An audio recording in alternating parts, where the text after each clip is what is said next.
What is up, everybody? Welcome back to the channel. You are watching another episode of Trash or Chatter, the game show that everybody loves, except for us when we lose. If you're unfamiliar, basically we have two buzzers, and yes, that's the sound that the buzzer makes.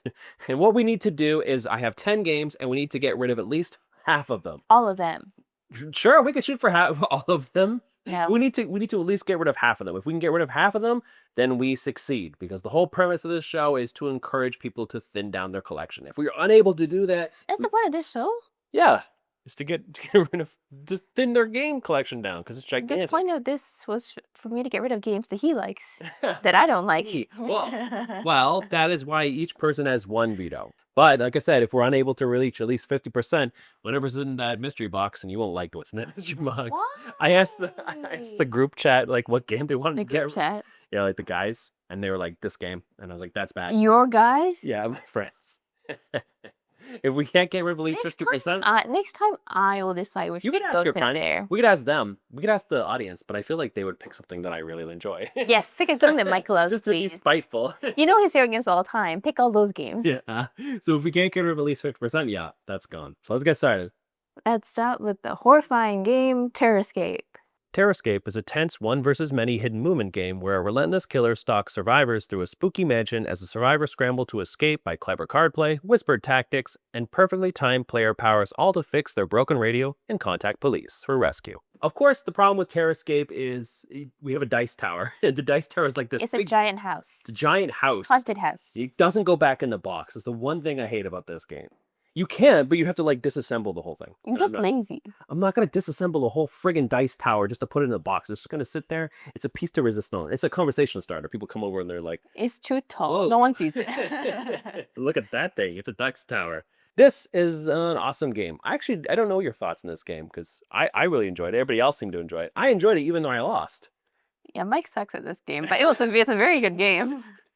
I was playing as like, I think it was the butcher, and I didn't know it was so important. He was cheating too. He played with like other beliefs that didn't belong to him. Yeah, I did. That's true. I did that. But he still lost. I threw the whole deck in there, and I was just going through it. I was like, why am I phasing through walls and doing all this like ghost stuff? I thought it was just a big slaughterhouse, like With like a chainsaw, is it? Yeah, he had a giant chainsaw, but I didn't realize I was playing with the whole deck. But that was only for like the first 2 turns. But in your event, I didn't understand that you were supposed to like put up all the little barricades, and I just kind of ignored them. No strategy. I was like, I don't want to put up barricades. It's a brute force trying to kill things. But I had fun.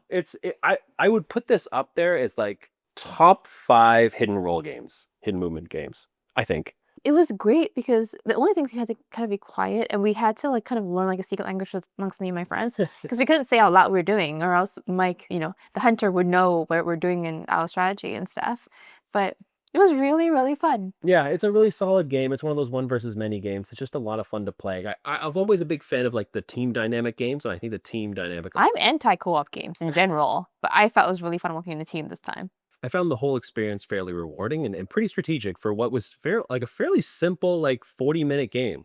And I did really appreciate a lot of times when you play co-op with team games, sometimes like it's discussing and deciding one action, versus for this one, every single person has their own action that they can take.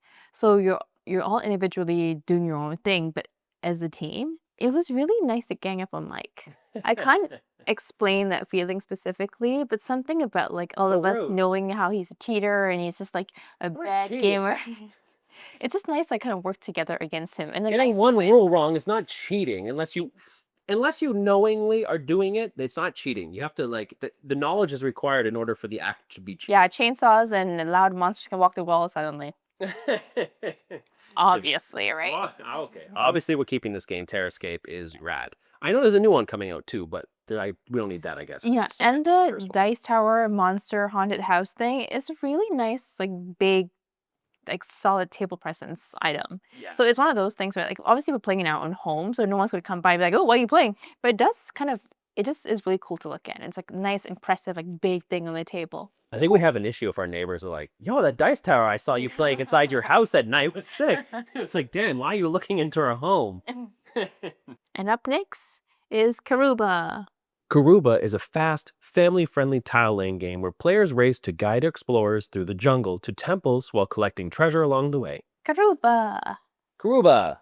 You've never played this, have you? No. I was wondering, I was like, as I was just picking some games that I thought like, oh, we should probably discuss this one.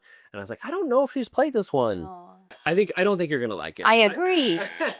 I had this in my collection for like a really long time, but if you're not familiar, it's basically like it's not a real time game, but a simultaneous play game where it's almost like bingo, where you have one player who announces the tiles that they're drawing randomly, and then everybody else also draws those tiles, and then they place them down to their map, and the objective is to get your adventurer to certain treasures. So we're all using the same tiles, but we're building our map out differently to be more efficient with the routes. But I feel like there's a lot of games that do this now, and I think they do them a little better than Karuba. Like, even when I was explaining that, you could probably think of some games that are very similar. Yeah, and There's one I don't know what it was about 2025. Build a merchant. So many tile laying games came out that There's a I'm lot. kind of. You have to be a real special time tile laying game for me to want to try to play you, and then to really enjoy it. So, what can I say? I've never tried it and never will. Yeah, it's not. Sorry, Karuba. It's good. Like, it's a Nice good. name, though, It's Karuba. a HABA game, right? So it's like a family friendly. It's made for like a younger Oh, audience. it lets 8-year-olds play it. No, I'm not interested. You need to be like 14 and up. One day we'll have 8-year-olds, and they'll be like, "Where's my? I will never be Where's 8-year-old Karuba?" again, so not And a they'll problem. call child services because they'll be like, "Oh, this household doesn't have Karuba." Okay, so we're getting rid of that. Up next, Leaders. Leaders is a fast-paced abstract strategy game about positioning, movement, and clever use of asymmetric powers to surround the opponent's leader and win the game. It's like chess, but with like special powers and stuff. Do you like Leaders? I don't But know. not at all like chess. Not at all like I just maybe liked it when we first tried it. at the convention. Yeah, at the convention. But it has not. It's been the opposite of growing on me. Really? I do. I've lost every game I played of it. That might be why I don't like it. Oh, that's probably why I don't do it. I like certain parts of it. I like the opening draft. It reminds me a lot like Dota, where you are sort of like, Like Dota? yeah, when you decide, who to pick and then who to ban, and then you pass it off to the other players, and you kind of looking at which heroes can sort of synergize with other heroes. It's like it's a layer to the game that I really appreciate, even though it's just like kind of part of setup. I do think because it's a really short game. I actually do like it as a filler game. Yeah, and it's relatively short. It's only like 15 minutes. It's good if people come over early, like Nobody comes over early. nobody comes over early. It's true. Everybody's always late. Yeah, our friends are in the late time. But it's a good game. It's one of those games that requires a bit more commitment because all the powers on each individual hero are fairly different. They all operate very differently. And some, like a small percentage of them, even have like different win conditions. So it's like, it's a tough thing to keep track of. But because you're playing with only one person, and the cards are so big, it makes it facilitates it to be a little easier. It's a tough space to be in because it's 2 players exclusively. And we have a lot of 2-player games. But I would keep this one. I don't know. I thought you would buzz it out. I didn't think you'd want to keep it because I didn't think you liked it. Oh, I like it for an occasional thing, but it's not like, ooh, I love this game. Well, we're If you trying to buzzed thin it our out- collections. If you buzzed it, I would not have said no.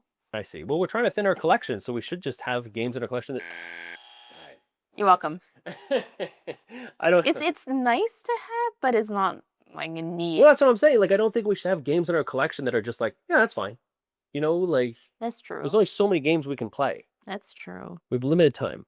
Moving is expensive. We Expensive. plan to move at some point in time, and just less the games we have, cheaper moving costs. So it's a good game, but yeah, we probably won't. We won't have to keep it because it got buzzed. Bye-bye. Now it's time to judge Zenith. Zenith is a tug-of-war 2-player card game that sees players using the powers on their cards to cleverly pull colorful planet thingies to their side of the board to win the game.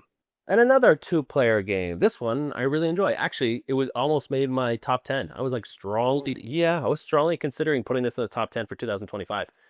It was probably like 11 or 12. I really enjoyed it. I don't remember what, but it took a long time for us to actually try this game and get this game. Tried it, and I really, really liked it. Yeah. I was really surprised at how much I liked it, and I also won. I remember the first time we played. So like, true. winning the first time we played definitely just like solidifies like, oh, I really like this now. Yeah, and it's funny because it's like its premise is basically like a tug of war style game, which you typically find fairly annoying because the cards just kind of sit in the middle, and then you want the disc to come to your side or not the other side, and so you get into that position sometimes where you're just playing cards and it's just the same disc going back and forth, and it gets really irritating. But I find Zenith doesn't do that somehow. Like, the mechanics are integrated in such a way as to make it a lot more options than just pulling one single disc toward your side. But it was so good. It was one of those that, like, very basic looking, seems really intuitive, really simple to play, but then you get kind of so caught up in your head about all the strategies you wanna do and, like, which cards to keep, which ones to use, to spend as, like, kind of like a currency in a way, like and then you're just like, "I have so many options, I don't know which to choose," and that decision space was so frustrating, but in the best way possible. Yeah, and even the card play, like a lot of the cards have a lot of really unique abilities. Like it's a really clever game. Yeah, I've been playing this a lot on Board Game Arena, Zenith. Really? Yeah, you don't play online with me, so. I don't play online, period. I just play Board with games the are meant to have a board, like, 3D. well, I just play with the boys on Discord. If you're not on Discord, join it because sometimes we play games. They mostly play without me, but They ignore me when I they ignore message her. her, so She messages. It's a very cutthroat. There's lots of gatekeeping. That's not true. There's like 150 people there now. They're all like super warm. I haven't had to like ban or like tell anybody about rules or anything. Everybody's been like so chill, so nice to each other. yeah, everyone is really, like, nice in the group except to me.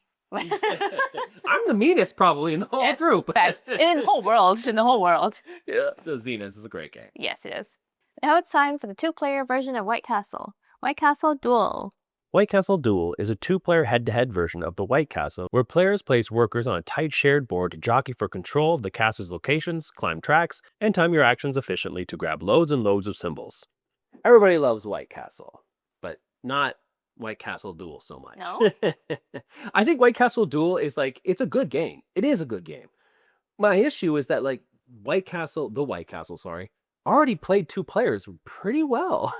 And I was told by publishers like you gotta just remember this is a different game. This is a different game. It's true. It is a different game. It's very much like Sanctuary was a different game from Arcanova. They don't even have the dice in this one, like the dice that you draft. It's very different. Yeah, no little bridge thing with all the dice that sit No. on it. But It's annoying. there are some cool elements of this game. Yeah. I do like how you're taking your lanterns and stuff and you're placing them down and then you have to take them all back and you could take different colors than the ones you play. Yeah, you can take your opponent's ones and And stuff. it has that same tightness as White Castle and that same limited amount of time where you get this like building, not frustration, but like anxiety as the game sort of creeps closer to its conclusion. And it's a fun game. It's a good game, but I don't know if I want it. I don't know if I want it. I like the White Castle. I was just looking at White Castle. It's actually behind us in the shelf below there. White Castle Duel is so similar in so many ways. In some ways. And Yeah. thematically, obviously, it's White Castle, so it's the same Sure. art, a lot of the same stuff. It just didn't feel better. There's some stuff that I just don't like. The tokens that you sort of accumulate, that's very different from White Castle and how you want to score based on the tokens that you've accumulated. I didn't find that particularly interesting. Like I said, I like the lantern stuff, but a lot of the other stuff I didn't. You liked that one specific mechanic and not the rest. Yeah, and I found myself really missing the dice. I really like Dreshte from the bridge and like deciding whether to go the right one so I can get That stronger realized powers as the that left too. one to get my lantern effects. Yeah, it's a good game, but I just don't think it's worth keeping in the collection. There's better games in our collection. Like I said earlier, there's a lot of two-player games that, that we own, and it's a tight spot. And we don't play a ton of two-player games, so And then the White Castle regular, the White Castle, you can play 2 players Yep. or 3 players. yep. So this only allowing 2 players is more restricting. Cool. Goodbye. Goodbye. And up next, the classic role player. Role Player is a clever dice drafting and tableau building game where players create a fantasy character by carefully assigning dice to their stats for special powers, while accumulating armor, abilities, and traits to become the strongest non-Dungeons and Dragons starting character of all time. Role Player, a game that I've had in my collection. Oh my god, it has dust. See? This is why I brought it downstairs to put on the show, because it's collecting dust. Role Player Is this because you don't clean the shelves with all the board games? Yeah, but that's neither here or there. It's me. It's And we have a dog that has a lot of hair. There's a lot of dust. It doesn't matter. It's like a metaphor, okay, about how often. Yeah, well, let me put it this way: if you're on, Veto! no, you don't want to veto just yet. Yeah, vetoing. No, we don't play the game. If you're not familiar, it's essentially like it's a puzzle game where you have all this dice, okay, and what you're trying to do is you're trying to build a character in a fantasy game, and it is mostly just like an abstract dice placing puzzle that's augmented by like various powers that you can get that'll help you against the monsters and stuff. But And I freaking love this game. it's a good game. I like it, but to me, I vetoed, so I'm keeping this game. Keeping it. Okay, you only get one veto if that's the one you want to use. Yes. Okay. We haven't played it in like 2 years. Role Player is one of those games that like it has a certain amount of times you can play it until you just don't want to play it anymore. I'm sure. I'm not in it. Do you know what I mean? We can get rid of it eventually when I feel that way. Like I feel It's not a today or nothing. of course. It's not a today I'll keep it to my grave, you know. It's No, just I that I know. still want it right now. I've had my fun with it and I just don't know if I want to revisit it. I feel the same about you, you know, but I'm still keeping the game. Keep the game. All right. We'll never play it, but we're just going to keep it. It'll just sit in our shelves. Looking all pretty. It's time for some more cute woodland forest animals with Emberleaf. Emberleaf is a card tableau builder and tile placement game that sees players guide woodland creatures to restore a dying forest by gathering resources, recruiting helpers, and creating new urban areas, all to rebuild your home and be the most respected among the obnoxiously cute animal people. It's time for more anthropomorphic animals. Everybody loves anthropomorphic animals. Yay. Some of the animals are super cute. They are cute. The art is, of course, very good in this game. I do like that all the cards are like, they all have unique illustrations. Art aside, I'm never a big fan of the animal creatures. What? I'm not. I don't like the anthropomorphic animal people. I don't like it. It's a good game. I did like Emberleaf. We played it at 4 players for the first play, and I don't think you should. No, you Don't think it It was added so long. Yeah, I don't Like think 3 hours. I don't think it added anything. I think 3 players is probably optimal. It was a learning experience. It's a good game. I like for some reason it seems to be really popular in 2025. The card tableau builders with like that shift shifting cards. Yeah, the shifting Like Echoes of mechanism. Time, and Yeah. there's a few other games. Oh, I wasn't Why It shifts that Adventure 2 way. shifted. All- Yeah. It's an interesting concept, and I do like it because it adds another layer of strategy where I'm not just deciding like what card should I play. I'm wondering, okay, should I shift cards? And some cards might be better to purposely be shifted, so you might want to put it further on the track so it has more time to gain momentum and gain you stuff. I really cool- yeah, I like cool. it. I like when these, I don't know if it's a very new mechanism, but it's definitely gained popularity in 2025. And I like when there are these new elements that are very basic. It's like card tableau, like laying games, it has been around forever. But for them to shift, is this one little bit more element that allows for like additional features on the card for it to be like a lasting ability. Only appears when it moves once, appears when it comes off the board. It adds so many small things that just, we like strategy games and complicated games. It really helped to make this game feel a lot more full. And I think unlike a lot of card tableau builders where there's both your tableau and a shared board that people are doing stuff on, I did find that Emberleaf had the strongest like cohesion and symbiosis or whatever between the two. Like the two seemed to complement one another. It didn't feel as just disjointed. Like you're doing things on your own board and then like that's kind of random. Yeah, it's like a random board. crap I do on this board. No, like the two felt connected. Like you go around on this shared board and you can fight the stuff on the paths, which can give you victory points and a new path to gaining victory points. And you can also build these buildings, which There's like a little tile laying thing too. So you Mhm. do layout tiles and there are these buildings you put on top of stuff. It's interesting. It's Yeah. definitely a very dynamic game. Yeah. So if I'm being honest, I don't know if it would stay in my collection forever, but I think I'd like to keep it and keep trying it. It's cute. Yeah, you're right. I don't know if it's a forever game, but I kind of felt similarly about Everdell when we first played it. It's like it's super cute. I like some of the mechanics, but sometimes it takes a few more plays to see if this game is really, I don't want to say as complex as it seems, because that sounds like could be a bad thing, but it allows for variability of play. We definitely have to play it more. It's a good game. Yeah. And I was actually really impressed with the scoring mechanism because you got this like giant deck of like scoring cards and you go through them like really quickly, which is nice. It's not like some games where it just sits there and gathers dust because nobody wants And you get to cards. pick the ones you want. Yeah, there's a lot, and they're varied. Yeah, it's a good game. We'll keep it. We'll keep giving it a shot. Let's destroy each other's ants in March of the Ants. March of the Ants Evolved Edition is a fast-playing 4X strategy game where players lead rival ant colonies to explore a growing meadow, evolve, and fight for control for territory and resources. March of the Ants. This is a good game. I liked it. It is an area control type game where you're building out your sort of ant colony. What's interesting though is that you would get your upgrades out there to sort of enhance your ants, but you're like optimizing and building a specific ant where it's like, I'm going to play this head card. And it's going to give me some special power. Now I'm going to play the tail card. It's going to be special power. I thought it was cool. I thought there was a lot of elements. The card play is really good. I thought the shared board system was really, really well done. I liked the area control portion and like pushing people out of certain spots, out of certain resource nodes to gain certain victory point conditions, and fighting the big worms and stuff. You didn't like it? Nope. Why?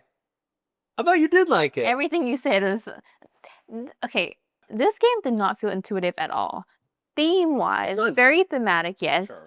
But for me, when it's not intuitive, it feels disjointed. It feels like a lot of things I'm doing are disjointed. Like I don't really know why I'm doing things. I don't understand. I couldn't form a strategy on how to play either. And I can see how other people are doing strategies, but it didn't seem, maybe because the game doesn't really push you to find a specific strategy that way, but it didn't click for me. No. No, There's a lot of good elements in this game, though. I did not say there isn't. It just didn't click for me. I do like this game, though. Then use your veto. All right, March of the Ants. It's a good game. If you like March away. if you like area control games and you like a little bit of fighting and No. building your shared identity, your upgrades, it's cool. I don't like fighting. I don't like. It's what's funny is it's not even the best Ant game released in 2025. I thought I don't Ants like was- ants either. So. Okay, well, I thought Ants was much better, but I do think March of the Ants is a game. I meant I don't like the animal ant, the insect. The insect? Yeah. Well, it is what it is. Bye bye. Don't leave food out and you won't get ants. That's how you get ants. I hope you like tiling games because it's time for Middle Ages. Middle Ages is a quick, interactive tile placement game for 2 to 5 players that sees players build their own medieval city by drafting structures with special powers and scoring opportunities from a shared draft area to gain as much gold as possible. How about some more tile laying with Middle Ages? This game, to me, felt very similar to King Domino. I think only because it has that same draft order system where you will sometimes draft a tile that you may not want exclusively simply because you want next pick on the next draft. I've always enjoyed that decision space, and I do like that sort of like tile tableau that you build out where certain things will score more depending on like how much you accumulate. And I do like the interaction too, like you can use the barracks to attack other people's tiles or I didn't like when you did that to me. well, I like it. Same. Yeah, I think Middle Ages is a good game. And plus it says 30 minutes. Yeah, that's about right. I don't know, what did you think of the game? I liked it. I liked So remember what I just said about tiling games? Yeah. Well, came out 2010-5, and I'm like not a fan. Yeah. Really like this game. Okay. This is a game for if you like strategy games, Yeah. but you want a lightweight strategy game, this is it. Yeah, it's a bit of a filler game. It's sort of like the way I look at Furnace or the other game I like. It's also basically simultaneous play though, because you just all like take your tile and you put it in your thing, and then A little bit. it goes by so quickly. It's a 30-minute game. So even at 4 players, it went by so fast, and it was so fun because there's different things you can do that so it makes it a very high interaction game. So like a lot of things you put down, like it impacts other players. So you're constantly looking at what each other's doing. It's high interaction, engaging, a little bit good enough strategy, but still pretty simple. Yeah. It's such a good game. Yeah, we'll keep it. Yeah, if you're on the Discord, you can hit me up and we can play on Board Game Arena. Also, we have the Patreon now. We have Patreon. We have the Patreon now, like the Facebook, the. I figure, like, why not? Everybody else has got a Patreon. Why can't we have one? And you can join it, and you can fund whatever it is we're doing here. You can fund his passion for making videos Yeah. about these really fun games. Yeah, it sells it better than what I just said. I love making videos. I'm passionate about it. We'll never do a video where I say something along the lines, you know exactly what I'm talking about, where it's like, I can't do this anymore. If you don't fund this Patreon account, I'll never make videos again. He's unemployed. So Right now I am he could use unemployed. the money, but I'm still working, so it's okay. That's part of the reason why I started Patreon. I was like, we got to give this a shot. I'm going to try to go for it. This is the year that I'm going to go ham into YouTube and see what I can do. If you like the stuff that we make, like the cinematography, and all the lighting and all the stuff that I'm trying to put a bunch of effort into to make things look like cinematic and a bit different in this space, then join it. If you don't have the money, because of course it's crazy out there, if a friggin' chicken costs like 10 times what it used to cost, and RAM, you want to buy RAM, you can't buy RAM. It's a crazy time, but you can don't worry about any of that stuff. Just give your money to me. You don't need your money to buy food for your kids. You give it to me. You don't even need a house. You don't need to live anywhere. Just need to watch him. Yeah, Watch us. that's the pitch. Middle Ages. Yeah. The game's not related to the You can live in the Middle Ages and just give me your money. I don't know. That's all I got. And now it's time for everyone's favorite family game, Pinched. Pinch is a game that sees players secretly playing cards to guess the location of the mastermind in an effort to weasel in on his ill-gotten gains, all in an effort to collect lots and lots of sets to become the richest criminal at the table. And then finally, we're finishing off with Pinched. I think this is a fantastic family game. I went into this thinking that it was going to be very boring and basic, and it is easy, but I didn't find it boring. I think I Pinched and like Critter Kitchen and Argent and all these other games taught me how much I really love hidden information games. I love when a game like forces me and facilitates like trying to get into other players' heads because it's like peak engagement for me, and I think that's what Pinch does because what are you making a face? That is what you're doing in Pinched. You Get out of my head. Stay out of my head. you are trying to figure out where the mastermind is going to conduct his like thievery. And if you guess right, you get to join in on the heist. And if you guess wrong, then you get like a little consolation prize. And it feels really good to be like, okay, I think he's going to go there because he's collecting this many cards. And but then if you get it wrong, you feel bad. Yeah, I find it thrilling. I find stuff like that thrilling. And the fact that they're able to package something like that in a really easy, like 45-minute game, a family game at that, I like it. And I was a bit disappointed. Were you? I thought you liked it. This is why you're not even in my head. Don't even try. Clearly Oh, wrong. I missed the hidden information. Clearly wrong with all these games. It was good, Yeah. but I thought it'd be more exciting. It is though. I personally don't find it as exciting to just guess where someone else chose to go. Sure. I feel like, I don't know, maybe I have a gambling element in me. I want it to be like higher stakes. 'Cause Well, it- the it- buildings got different powers too, which is kind of cool. That is cool. Yes, a lot of the features of this game was really cool, and even like the cover, like the cutouts, like super cute. Like I love a lot about this game, but something about just like making like a guess of where the heist would occur, that is like supposed to be kind of the exciting element of each round, didn't feel that exciting. Well, I don't know what to tell you. I liked it, so we're keeping it. Because you didn't even buzz it, so it doesn't matter. You can. I got a veto, so it doesn't matter. And this is the last game, so I would just use the veto on this Fine. game. So Fine. it's irrelevant as to whether or not you just give me that. You don't even need it. I don't dislike the game at all. I liked it. It's just I don't love it. I mean, I don't know if I love it. No, I do love it. Wow. I do love it. It took him a lot longer than that to say that to me. A lot longer. The commitment to this game was so fast. Well, anyway, we're going to keep this game, and it's going to be our go-to family game. Yeah, it is. For what family? It's just two of us. All the families. I don't know. Okay, Goose to join us? Families that we have coming over our house. I don't know. So if you were keeping track at home, that's 6-4. That is What? 6 games that we're keeping and 4 games that we are doing. No, then I want to We inch. we have lost. You have lost. You used your veto. And that screwed up the equilibrium. No, I should have tried to kill the last game. But you couldn't because I had my veto stuff. I see it. Hey, you're not supposed to peek because we don't close the box. I'm like unraveling some mystery here. Okay, you can take it out. We've lost whatever this is. We have to get rid of it. No. We do. No. We do. No. I asked the guys on chat, on a group chat.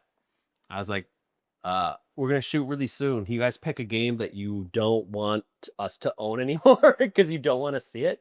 And I love this game. neither of them knew the name of the game. They were just like, "What's that game with like the pretty Because pictures?" they're dumb. We can't play this Like, game. what's that game with the pretty pictures with like the grid? It's so boring. We didn't like it. Your friends are so boring. I liked it. I really liked Art Society. Me too. I really like this game. We're keeping it. We cannot. We're keeping it. We failed. No, get rid of your friends instead. Well, That's the answer. Get rid of that's their not- friends. That's if you're familiar with Art Society, You play still players. You don't need friends. it is a tile laying game where you're essentially building art on this like this wall, your personal wall, and you don't want like So certain, it's so cute. you want certain frames to touch. You don't want certain colors to touch, and you want to gain victory points. But it is a very cute game, and And it replaces all the art we don't have on our walls. we have no art on our walls. I don't know why we have no art on our walls. I have art in my office. Really? Yeah, it's Amazon prints. It's just this shit that comes with the frame, basically. Like, oh, thanks. Like, yeah, this is the art that we'll have forever and we'll cherish. Yeah, I like the game, but I told you that's the start. No, we keep this game. We get rid of the friends. At the start of the I'm game, die on that hill. I said at the start of the game we have to thin our collection. And so this is the incentive. If you can't thin your collection, you get punished. I get rid of pinched. Nope. So yeah, I guess we're getting rid of Art Society, but it is a really cool game. So I will not forgive you, Mark and Al. how'd you know? You don't have other friends? Well, you can be my friend. You join the Discord, and don't forget to like, comment, and Patreon. oh, my, join the Patreon. That's how you be my friend. You give me money. No, you're just join the Discord and But stuff. to be fair, your friends were the first ones subscribed to like Patreon. Yeah, my best friend Mark was my first member, and I was like, dude, you don't have to give me money.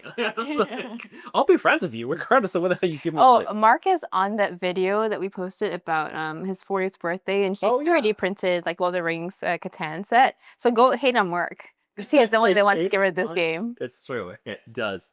So yeah, if you're watching these videos and you still haven't subscribed, shame on you. Hate you. But I don't, Sandra. I don't hate you. I love you. I love Why are all you of so dramatic? All right, guys. Thank you very much for watching. I hope you enjoyed this whole thingamajigger. Goodbye. See you in the next one. Bye. Bye. I reject your cancellation of this game. Why? I like Black Society. It's a good game.